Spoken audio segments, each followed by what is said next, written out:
ഓണസദ്യയ്ക്ക് ഒഴിച്ചുകൂടാൻ പറ്റാത്ത ഒരു വളരെ നല്ലൊരു കറിയാണ് നമ്മുടെ കറി നാരങ്ങ അച്ചാർ അല്ലെങ്കിൽ നമ്മുടെ വടുകപ്പുളി അച്ചാർ കേട്ടോ. അപ്പോൾ അതിന് വേണ്ടിയിട്ട് ഞാനൊരു വടുകപ്പുളി എടുത്തിട്ടുണ്ട്. നല്ല പഴുത്ത വടുകപ്പുളിയാണ് ഏറ്റവും നല്ലത്, നല്ല മഞ്ഞ കളറിലുള്ളത്. എനിക്ക് കിട്ടിയിരിക്കുന്നത് ഒരു ചെറുതാണ്, എന്നാലും ഞാൻ അത് വെച്ചിട്ടാണ് നമ്മുടെ അച്ചാർ തയ്യാറാക്കിയിരിക്കണേ.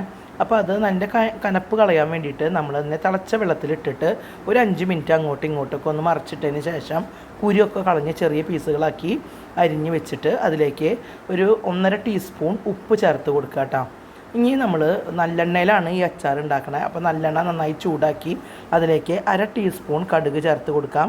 കടുക് നന്നായി പൊട്ടി വരുമ്പോൾ ഒരു 10 അല്ലി വെളുത്തുള്ളി, അതുപോലെ തന്നെ ഒരു 4 പച്ചമുളക്, കുറച്ച് കറിവേപ്പില എന്നിവ ഇട്ട് നന്നായി വഴന്ന് വരുമ്പോൾ അതിലേക്ക് ഒരു 4 ടീസ്പൂൺ കാശ്മീരി ചില്ലി, 1/2 ടീസ്പൂൺ മഞ്ഞൾപ്പൊടി, 1/2 ടീസ്പൂൺ ഉലുവയുടെ പൊടി, ഒരു 1/4 ടീസ്പൂൺ കായത്തിൻ്റെ പൊടി എന്നിവ ചേർത്ത് കൊടുത്ത് നന്നായി മൂത്ത് വരുമ്പോൾ അതിലേക്ക് നമ്മൾ ഈ ഉപ്പ് തിരുമ്മി വെച്ചിട്ടുള്ള നാരങ്ങ അങ്ങോട്ട് ചേർത്ത് കൊടുക്കാം.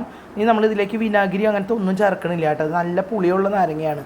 ഇനി ഉപ്പ് കുറവാണെങ്കിൽ ആവശ്യത്തിന് ഉപ്പും കൂടെ ചേർത്ത് കൊടുക്കാം.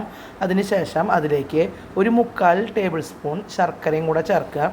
ശർക്കര ചേർത്താൽ അതിൽ മധുരമൊന്നും ഉണ്ടാവില്ല, ഒരു ചെറിയ പുളിയും ചവർപ്പും ചെറുതായിട്ടൊരു മധുരവും ഒക്കെ ആയിട്ടുള്ളൊരു ബാലൻസ് ചെയ്തിട്ടുള്ളൊരു അടിപൊളി ടേസ്റ്റാണ് കേട്ടോ. അപ്പോൾ എല്ലാവരും ഒന്ന് ട്രൈ ചെയ്യുക.